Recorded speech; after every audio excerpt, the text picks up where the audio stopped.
oficial de las autoridades sanitarias. El subsecretario de Buenos Salud. días. Quisiéramos comenzar con una triste noticia. A las 3:15 de esta mañana ha fallecido Lorena, trabajadora de salud, primera trabajadora de salud fallecida por coronavirus. Después de haber luchado más de 30 días en el Hospital Regional de Temuco,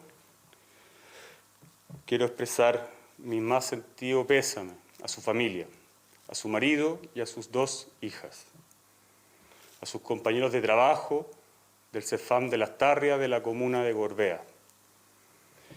Finalmente, agradecer a todos quienes estuvieron en el cuidado de Lorena en el Hospital Regional de Temuco, ya que pusieron todo su corazón y la acompañaron en todo momento durante esta enfermedad. Quiero agradecer en nombre de todos los ciudadanos, de todos los chilenos, que vemos en ti reflejado el esfuerzo diario que hacen los más de 300.000 trabajadores de la salud para enfrentar de buena forma esta pandemia, arriesgando su propia salud. Muchas gracias.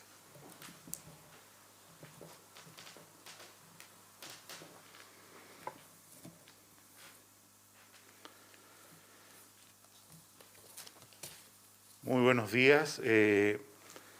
Tengo varios temas para comentar en la oportunidad de hoy, así que trataré de ser lo más breve y claro que pueda. Respecto a la evolución de la pandemia en el mundo, la situación sigue siendo extraordinariamente compleja. Tenemos 3.138.000 personas ya con infección comprobada y tenemos que lamentar 217.000, 218.000 casi fallecidos. De las 3 millones de personas con infección por coronavirus, 1 millón está en Estados Unidos, 1/3 de la población total infectada. País que concentra a la fecha 59.266 fallecidos. En el orden mundial siguen Italia, España, Francia, el Reino Unido, Bélgica, que sigue preocupantemente al alza, Alemania, Irán, Brasil, que incluso supera en sus casos a los casos fallecidos en China. En relación a América Latina, ya mencioné la situación de Brasil, donde hay 73.235 casos positivos, de los cuales han fallecido 5.083 personas. Por orden de fallecimiento, le sigue a Brasil Ecuador, Perú, Colombia, Chile y Argentina compartimos 207 fallecidos hasta el día de ayer. Y respecto al número de exámenes por millón de habitantes, que es muy relevante para tratar de entender mejor esta pandemia, el número más alto de exámenes por millón de habitantes lo tiene Chile, con 8.700 exámenes, 8.692 para ser exacto. Le sigue Perú. Perú se ha incorporado hace poco a una estrategia de testeo muy agresivo, lo que se ha traducido, por supuesto, en un mejor diagnóstico de sus casos.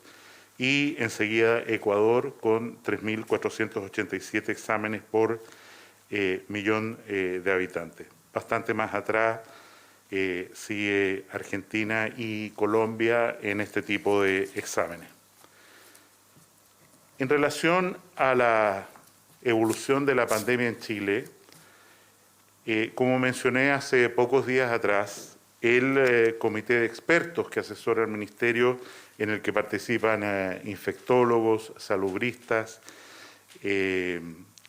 epidemiólogos del mejor nivel que podemos tener en el país, con un amplio currículum internacional, ellos han, como recuerdan, propuesto una redefinición de los casos positivos, de los casos que hay que notificar.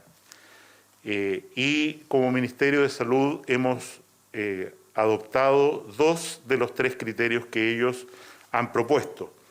El primero es el que hoy día existe, que es el de los pacientes que tienen síntomas respiratorios, dolor torácico, fiebre más de 37,8, secreción bronquial, etc. Y que tienen un examen de PCR al inicio de sus síntomas positivo que demuestra la presencia del virus, de este coronavirus en su árbol bronquial. Y hemos agregado un segundo criterio para decir que una persona tiene que ser notificada como caso de coronavirus en la situación de una persona que se le hace un examen de PCR a pesar, y sale positivo, a pesar que no tenga síntomas.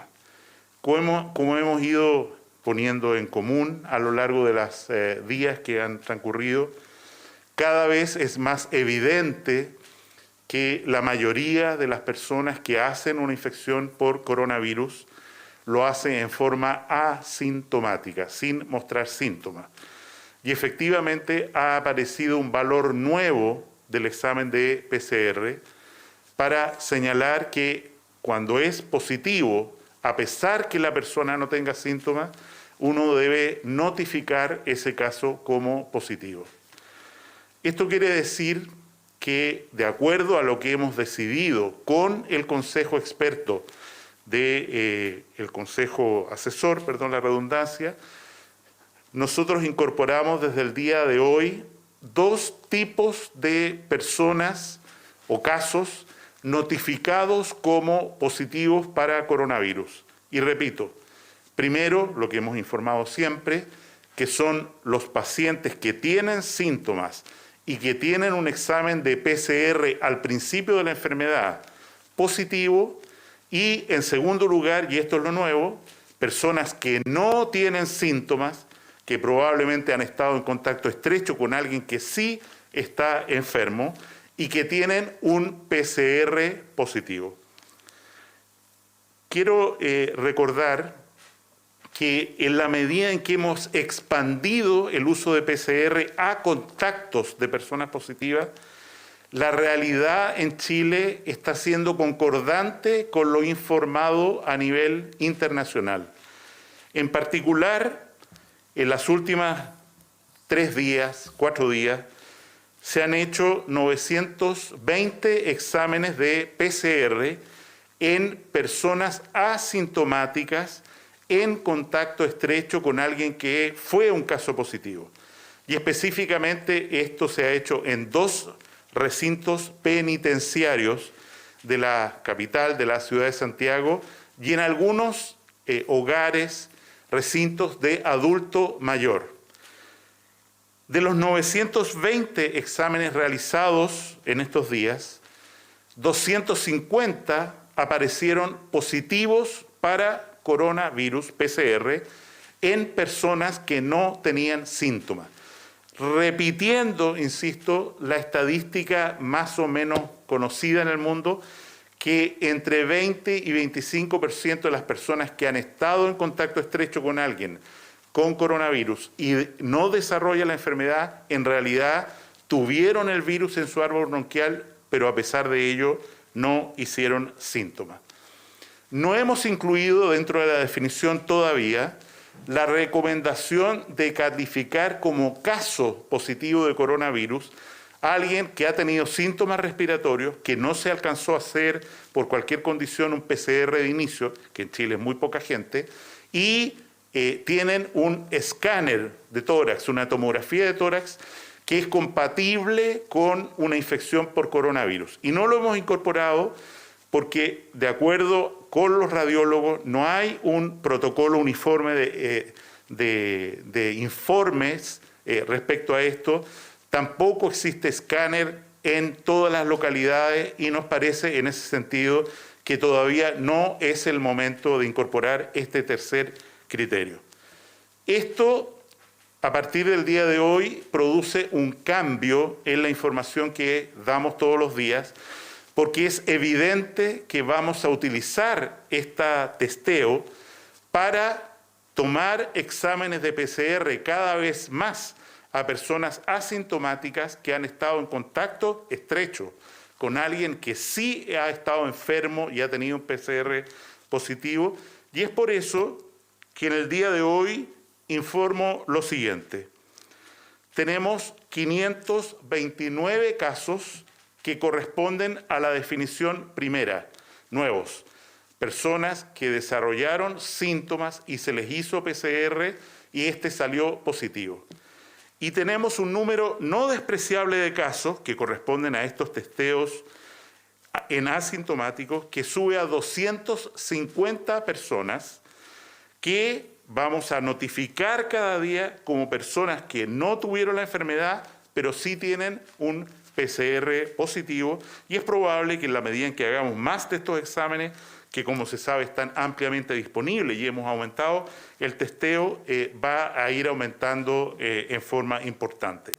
En resumen, hoy día tenemos de los pacientes que informábamos habitualmente 520 casos nuevos enfermos con PCR positivo y 250 casos de personas en los que se fue a la búsqueda, a pesar de no tener síntomas de esta enfermedad, pero que su PCR resultó positiva.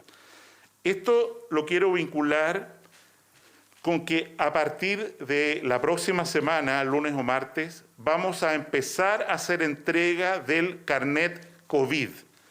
¿Para quiénes? Para toda persona que habiendo tenido con síntomas o sin síntomas un PCR positivo, un examen de reacción de polimerasa en cadena, PCR, positivo para infección por coronavirus, una vez que haya cumplido las cuarentenas respectivas, si una persona sana 14 días, si inmunosuprimida 28 días, se le va a hacer entrega de este documento que es un carné de alta en realidad, que dice que la persona ya superó esta enfermedad, sin pronunciarnos respecto a la inmunidad. En esta primera fase, dado que ha habido una controversia de carácter mundial respecto a cuánto dura y qué intensidad tiene la inmunidad producida por la infección por coronavirus, no vamos a incluir en esta primera etapa a quienes tengan un examen serológico, o sea, un examen de anticuerpo IgG positivo que demuestra a ciencia cierta que tuvo la infección, pero que no podemos decir cuál y no queremos, hasta que esto se aclare a nivel mundial, no queremos pronunciarnos anticipadamente respecto al nivel de inmunidad que esa persona tiene. Repito, a partir de la próxima semana vamos a entregar el carnet COVID a todas aquellas personas que hayan tenido una infección con o sin síntomas, como lo acabo de decir en los números, por coronavirus y que estimamos ya superó su condición. Los casos confirmados a la fecha entonces son 14.885 y los casos activos son 6.612, que se compara favorablemente con la cifra de 8.057 personas en Chile recuperadas de esta enfermedad y que por supuesto son los primeros que van a recibir este carnet COVID.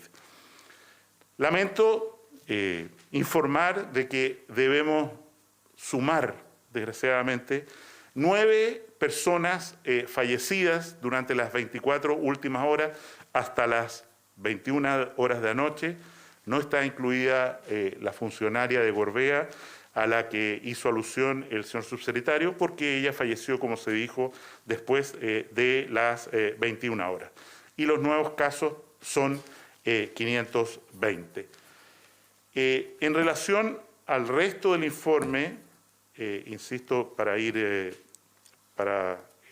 ser breve, tenemos 53,2% de las personas que ya se han recuperado de la infección, por lo tanto, acreditables mediante el carnet COVID. Y como ha sido la tendencia en las últimas jornadas, tenemos un aumento de los exámenes informados cada 24 horas de PCR, que suman 6.454 exámenes, llevando a un total de 172.619 exámenes informados por 58 laboratorios a lo largo del territorio nacional.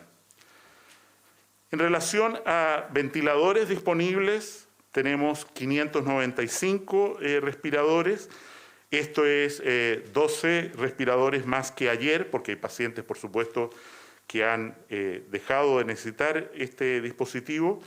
Tenemos 418 pacientes en unidades de tratamiento intensivo por COVID, esto es menos 10 personas que ayer, y tenemos una ocupación de ventiladores mecánicos por pacientes COVID de 310, esto es 7 menos que ayer y incluso 22 menos, si digo bien, 22 menos que hace 3 días, lo que lleva a que de cada 100 personas que están en una unidad de tratamiento intensivo, 74 están conectadas a un ventilador, muy diferente a lo que teníamos al principio de esta pandemia, que era de 92% de pacientes conectados a ventilación mecánica. Tenemos pacientes críticos, 67, esto es 8 pacientes menos que el día de ayer, y como ya mencioné, la disponibilidad de ventiladores mecánicos es de casi 600 para quien lo necesite a lo largo del país. Pacientes críticos, catalogados como críticos por sus médicos tratantes, se mantienen estables los últimos días 75, 81, 75, 67 en las últimas 24 horas.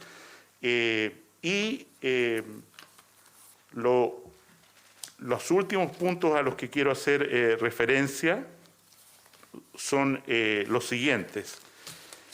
En primer lugar, dar a conocer que hubo una preocupación nacional por 2 lactantes con una infección por coronavirus que están en el hospital de Antofagasta, unidad de tratamiento intensivo pediátrico. Estos 2 menores de 1 y 3 meses de edad respectivamente fueron ya desconectados exitosamente de la ventilación mecánica y afortunadamente evolucionan en forma satisfactoria. Lo siguiente que quiero señalar es que el carnet COVID que ya mencioné, y algo muy importante que se refiere a la actividad no vinculada a COVID en la red pública, privada, en la red integrada. Es evidente que hoy día tenemos una ocupación bastante baja de pabellones quirúrgicos, tanto en la red privada como pública, de camas básicas, y es por eso que, por instrucción del presidente de la República, vamos a hacer 2 cambios en el día entre hoy y mañana, fin de mes. El primero es que existe un decreto presidencial que suspendió una cantidad relevante de garantías de oportunidad de enfermedades, de las 85 enfermedades incluidas en el régimen auge. Este decreto presidencial se va a anular, vale decir, un decreto nuevo le va a poner término, lo que quiere decir que a partir de la próxima semana todas las garantías auge, de enfermedades auge, de las 85 enfermedades, deben ser cumplidas de acuerdo a los tiempos, a las garantías de oportunidad que en el decreto del presidente de la República de julio del año pasado quedaron claramente especificadas. Y por supuesto, el cumplimiento de estas garantías es exigible por la población, y supervigilable, controlable por la Superintendencia de Salud. Asimismo, en una circular vinculada a la alerta sanitaria, se instruyó que se dejaran de hacer cirugías electivas en todos los recintos públicos y privados de salud del país. Esta restricción va a ser levantada parcialmente a partir del día de mañana, en el sentido de que aquellas cirugías que sean cirugías mayores ambulatorias o que como máximo tengan una noche de estadía en el hospital van a volver a hacerse, la limitación va a desaparecer y las personas van a poder recibir el tratamiento quirúrgico que necesitan y por el cual han esperado a veces tanto tiempo, desgraciadamente. Por el momento no se va a autorizar otro tipo de cirugías que pueden implicar ingreso a las unidades de tratamiento intensivo como manejo de la propia cirugía o estadías prolongadas dentro del hospital.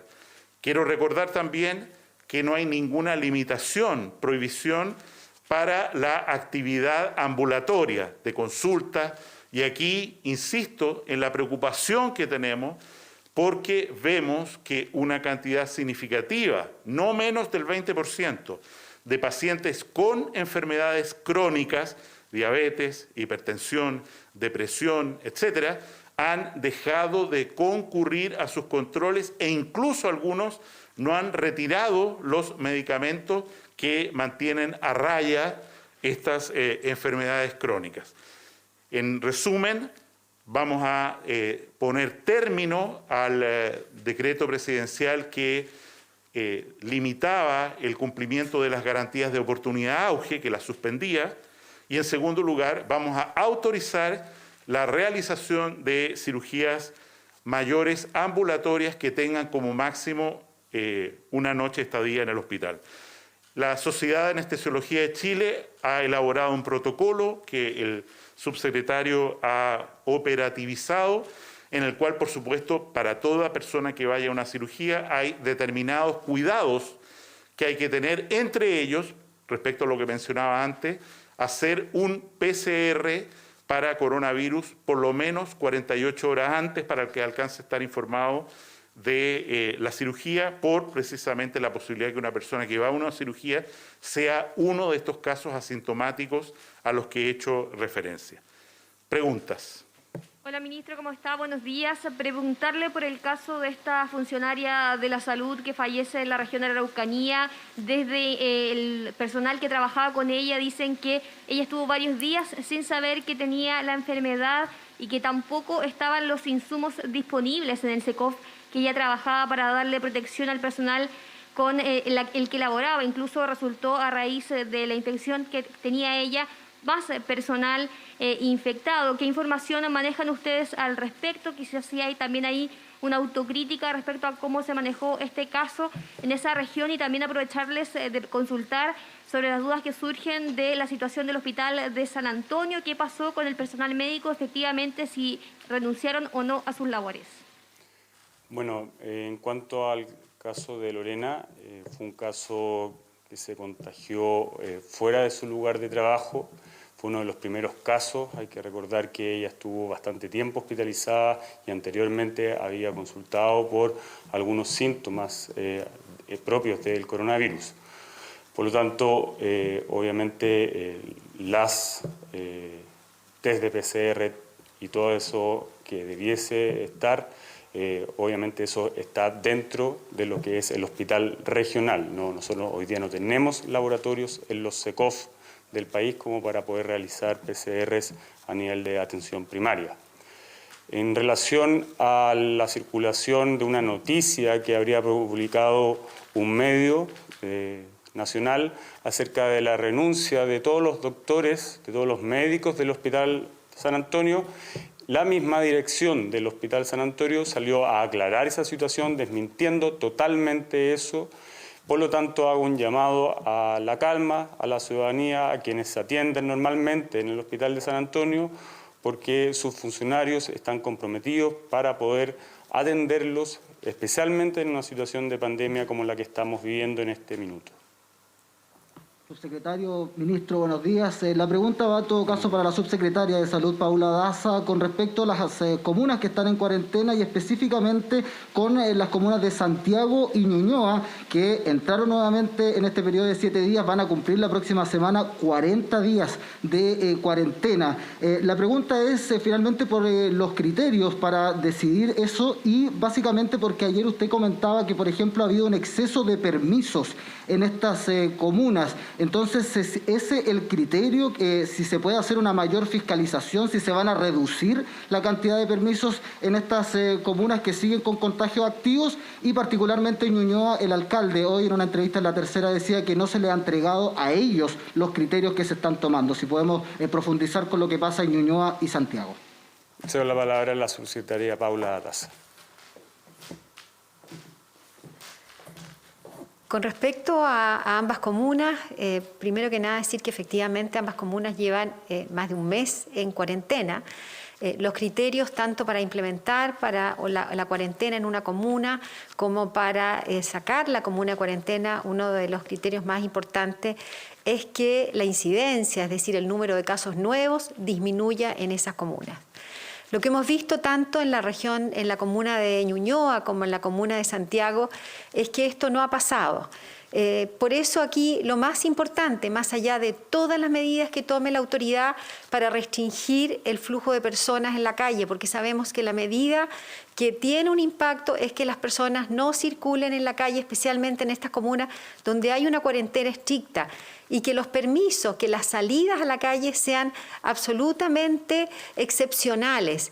Es por eso que en el día de ayer la subsecretaria de Prevención del Delito ha fortalecido, es decir, ha restringido aún más los permisos que se están dando para disminuir el flujo en aquellas comunas que están con cuarentena. Sabemos que la cuarentena, una de las medidas más estrictas que tenemos para poder contener el virus, coronavirus.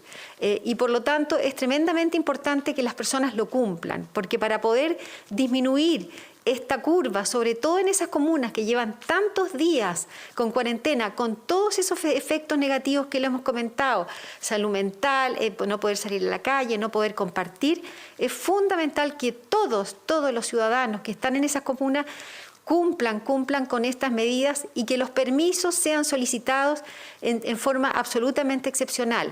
Esperemos que con esta restricción disminuyan en forma importante los permisos, pero aquí la responsabilidad individual de las personas es fundamental. Pero como autoridad sanitaria se puede, porque ayer la subsecretaria Martorell decía que se está evaluando la cantidad de permisos. ¿Ustedes han sugerido, por ejemplo, reducirlos en estas comunas o en otras? Si nos puede ser más específico. Bueno, sí, efectivamente, se están evaluando disminuir sobre todo el número de permisos que se dan por persona, que se dan por familia, que se dan en distintas circunstancias, y que aquellos permisos que se usen para situaciones excepcionales, abastecimiento, servicios de salud y otro tipo de trámites que sean realizados de una manera muy excepcional y que no sea un uso excesivo del permiso. A nosotros nos parece que el uso de permiso tiene que ser una medida absolutamente excepcional para las personas, porque lo que busca la cuarentena es que las personas se queden en sus casas, y de la manera más efectiva es que todos se queden en sus casas para poder disminuir el tiempo que hoy día estamos viendo, como en la comuna de Ñuñoa y en Santiago, que se ha extendido más de 40 días, que es un tiempo muy excesivo y que produce un efecto, sabemos, que negativo en las personas. Muy buenos días. Primero quisiera pedirles precisar sobre esta diferenciación que se va a hacer en los casos. Hay 520 casos nuevos que suman entonces el total de 14.885, y quisiera pedirles si puede precisar sobre estas 250 personas asintomáticas. Entonces se va a empezar a dar un registro diario aparte de los casos totales. Y la pregunta que teníamos planteada inicialmente es sobre el concepto de meseta que se ha estado hablando en los últimos días. Si se puede profundizar sobre ese concepto, cómo va a cambiar la estrategia también del manejo de la pandemia este concepto, y también si es que consideran estimaciones, por ejemplo, de la Universidad de Singapur, que proyecta una importante baja en el virus para junio y de hecho una retirada completa para el mes de octubre. Voy a dejar al ministro para que responda.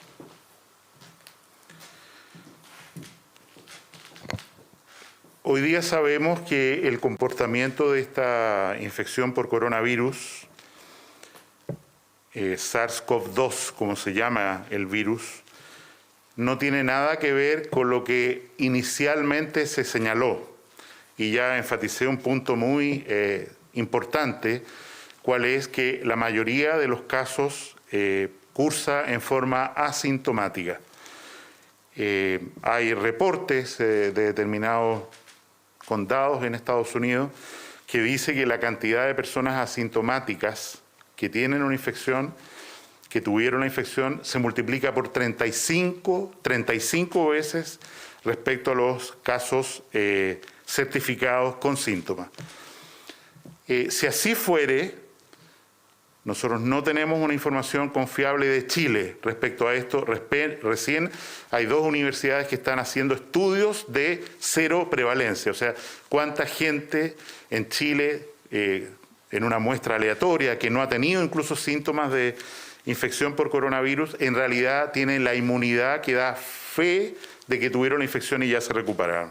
Vamos a tener noticias de ello prontamente. Pero lo que sí quiero señalar es que en la medida en que hemos expandido el uso de PCR, y perdón que repita, nos hemos encontrado con una cantidad creciente de personas que han estado en contacto estrecho con un enfermo y tienen un PCR positivo a pesar de no haber desarrollado ningún síntoma. Como usted señala en la pregunta, a partir de hoy nosotros vamos a informar por separado los casos que tienen síntomas y que por lo tanto demandan a los hospitales, a las unidades de tratamiento intensivo, de aquellas personas que tienen un PCR positivo, pero que no tienen síntomas y por lo tanto no generan demanda.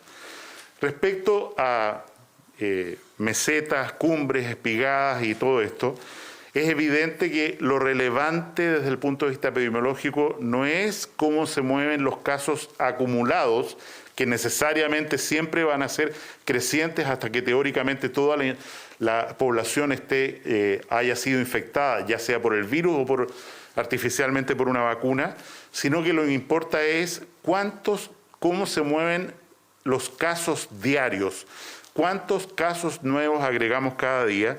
Y como se ha señalado, nosotros hemos llegado, por usar la palabra, esta suerte de meseta, en el cual el número de casos nuevos, el número de personas fallecidas, el número de personas conectadas a un ventilador mecánico, el número de personas que está en una unidad de tratamiento intensivo, se mantiene estable. Y en ese contexto, quiero recordar que todo el manejo que estamos haciendo, lo que busca es no llegar a un momento en que tengamos un gran número de casos sintomáticos enfermos que produzcan una demanda a los servicios hospitalarios que no podemos resolver. Y ese es el motivo por el cual acabo de señalar que, dado que la ocupación de nuestros pabellones y camas está siendo tan baja, vamos a abrir el espacio de que personas que están sufriendo porque esperan por una solución a un problema no COVID lo resuelvan. Y la otra pregunta era... Sobre la estrategia también que esto implica con la meseta y la consideración de estudios internacionales que prevén una baja importante para junio, incluso octubre, en el caso de la Universidad de Singapur para nuestro país. Insisto, lo relevante es que la meseta, por llamarla de esa manera, esta tendencia a no cambiar, fundamentalmente tiene que ver con la exigencia de recursos en las unidades de tratamiento intensivo respiradores. Y en ese sentido estamos verdaderamente en una situación plana, o meseta, si se prefiere. Respecto a las proyecciones de la Universidad de Singapur, tengo que decir que desgraciadamente proyectar el futuro en este caso es algo terriblemente riesgoso. Ya hemos escuchado de proyecciones que se hacían respecto a Chile, que señalaban que a esta época íbamos a tener miles de muertos, no ha ocurrido, o incluso millones de casos, y de la misma manera aparecen proyecciones más bien optimistas, llamémoslas, en las cuales se señala que esto podría estar terminado en Chile, y en otros países se hace el análisis, en pocas semanas o meses más. Yo llamo a la cautela, llamo a no bajar la guardia, porque además, y hay que decirlo con toda honestidad, la infección, la pandemia, los casos se están moviendo hacia lugares más vulnerables de nuestro país, donde es más difícil el aislamiento social, más difícil que la gente se quede en su casa, más difícil el cumplimiento de cuarentena, más difícil la atención sanitaria, y creo que tenemos que mirar con enorme cautela y responsabilidad el no relajar ninguna medida. Me refiero a lo que se le preguntó antes a la subsecretaria Daza. En cualquier ciudad de Chile que está en cuarentena, las cifras son aproximadamente las mismas. 10% de las personas en la práctica, por el abuso de permisos, porque saca a pasear la mascota 1, saca a pasear la mascota 2, porque después va a la farmacia, porque después va a hacer trámite, incluso en día sábado, nos encontramos que este 10% de personas hace de la cuarentena una medida que se hace menos efectiva. Y eso implica, y hay que mirarlo desde el punto de vista del control ciudadano también, significa que este grupo de personas está haciendo que en ese lugar la cuarentena se prolongue con todos los daños que implica. Y las cuarentenas no tienen límite, o sea, podrían durar 1 mes, 2 meses, 6 meses, no lo sabemos. Todo lo que sea necesario para lograr que la curva de nuevos casos empiece a declinar en ese lugar o en esa comuna específicamente.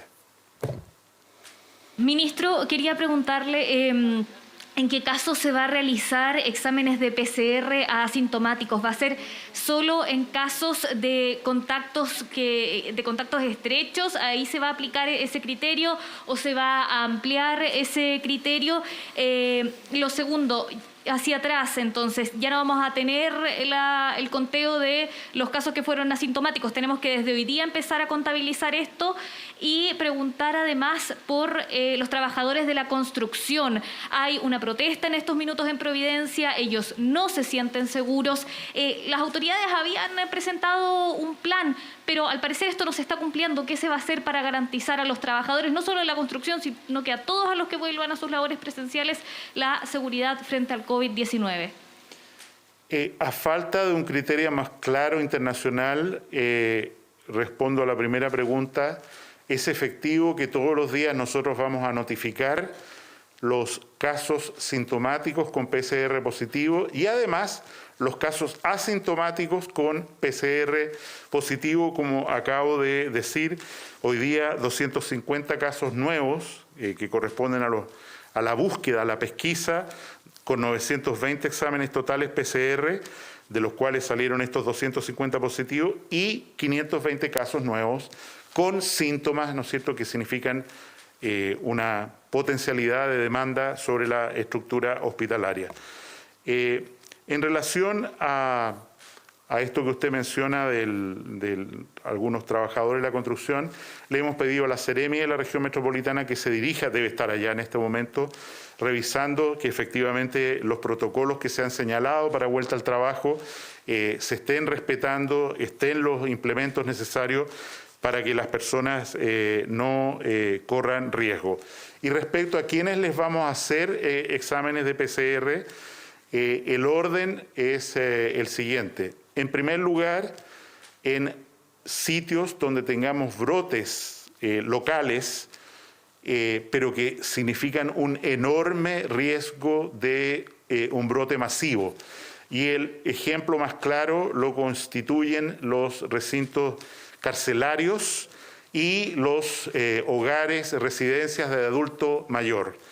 Vale decir, tal como ha ocurrido en la cárcel de Puente Alto, todos los gendarmes, todos los internos van a ser testeados con PCR. ¿Por qué?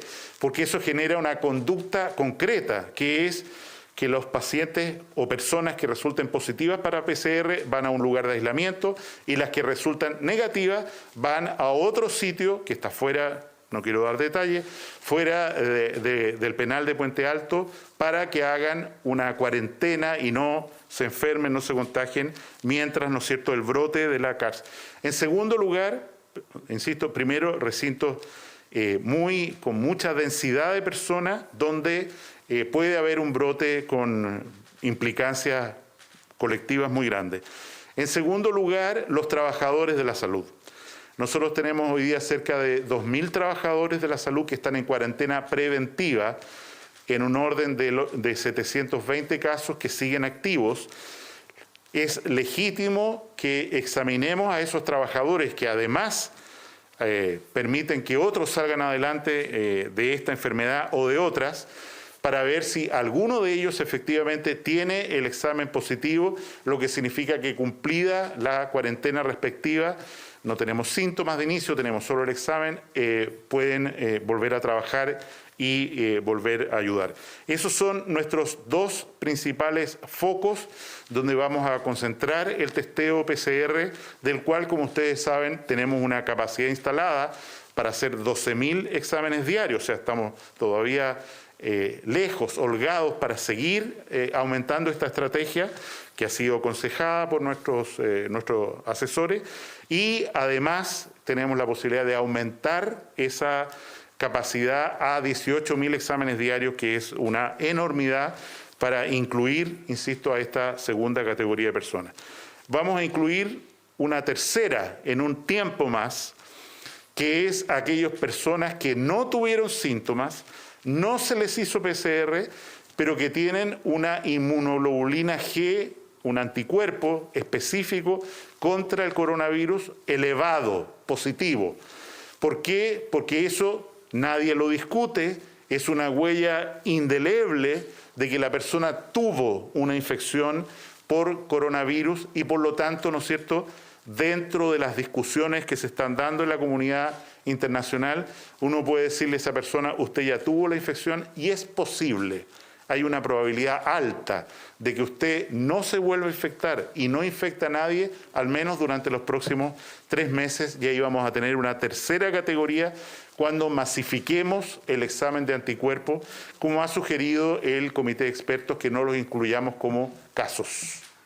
Ministro, y para entender, estos 250 PCR positivos pero asintomáticos, ¿son del último día, son de las últimas semanas, para no tener claridad al respecto? Y todos los días nos van a informar de estos PCR asintomáticos aparte, ¿no los suman al total? Todos los días lo vamos a informar de la manera que he señalado, y esta acumulación de exámenes entregados en el día de ayer corresponde al stock de exámenes que se tomaron en los recintos que he señalado, los 920 exámenes en los recintos penitenciarios, y estoy hablando de la ex penitenciaría, el recinto penitenciario de Puente Alto y diversos hogares de adulto mayor, donde ha habido casos y ha habido la necesidad entonces de testear, examinar al resto de la población.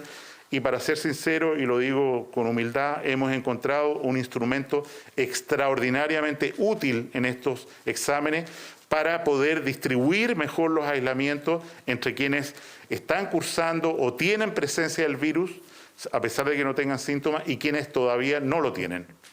Buenos días, ministro. Usted aludía en este reporte a 2 lactantes de Antofagasta que salieron de esta ventilación mecánica. Con respecto principalmente a estos menores de edad lactantes, ¿se tiene algún número, catastro? ¿Han aumentado precisamente los casos de contagio en ellos? Y en relación a eso, ¿sí se ha tomado medidas especiales de cuidado para atender este foco? Ya que, por supuesto, el protocolo que hay con los adultos es distinto al que tienen los niños. Y en otro tema, un tema personal, usted en el día de ayer decidió cerrar su cuenta de Twitter, esto por ataques, amenazas. Si nos puede aclarar desde cuándo usted ha recibido estas amenazas por esta red social, contra quienes iban, si usted finalmente hizo esta denuncia a la PDI. Se lo pregunto también porque hay preocupación de las autoridades. Usted no es la primera persona que recibe este tipo de amenazas, también lo hizo la semana pasada la presidenta del Colegio Médico Isquia Siches, que incluso en el día de ayer también lo apoyó. Respecto a lo primero, en el informe epidemiológico que debe estar ya en la página web del Ministerio, el informe epidemiológico, sí, del día 27, nosotros tenemos un total de menores de 4 años con una infección demostrada de 228 casos totales, entre 0 y 4 años. Los lactantes que se enferman son muy pocos hasta ahora, afortunadamente. Perdón, los lactantes que hemos detectado, porque sabemos que la probabilidad de que los niños adquieran una forma asintomática de infección es altamente probable y no es diferente al de la población general. Aquí el problema fundamental, de nuevo, es la madre embarazada que adquiere COVID y que puede, después del nacimiento, creemos, transmitir la infección al recién nacido, y es por eso que se hace recomendable una cuarentena muy estricta durante el periodo, digámoslo así, de prenatal, el permiso prenatal de estas madres para que ellas no se enfermen, siendo probable que sea una enfermedad leve, pero las defensas de su recién nacido van a ser muy bajas y corren riesgo. Y en segundo lugar, efectivamente suponemos que en la medida en que hagamos más exámenes, ya sea PCR o anticuerpos, vamos a detectar mucho más niños que hoy día no están catalogados como que hayan tenido la infección, pero que sí, según la experiencia extranjera, van a aparecer. Respecto al tema del Twitter, prefiero no referirme, a un tema personal, y lo que sí quiero señalar es que en el día de hoy se renueva otra medida que se renueva cada semana, que es el cierre de fronteras. El acceso a Chile a través de sus fronteras puede hacerse solo para quienes son extranjeros y tienen una residencia comprobada en el país, o para chilenos que están residiendo fuera, están viajando y que desean volver a Chile. Para ellos las fronteras de Chile están abiertas, pero para todo el resto de y tienen que hacer cuarentena igual de 14 días, estos nacionales o extranjeros con residencia, pero el resto no puede ingresar a nuestro país hasta que esta medida, que se renueva el día de hoy, insisto, del cierre de fronteras, se levante. Muchas gracias por su interés y preguntas, y nos estamos viendo. Termina un nuevo balance.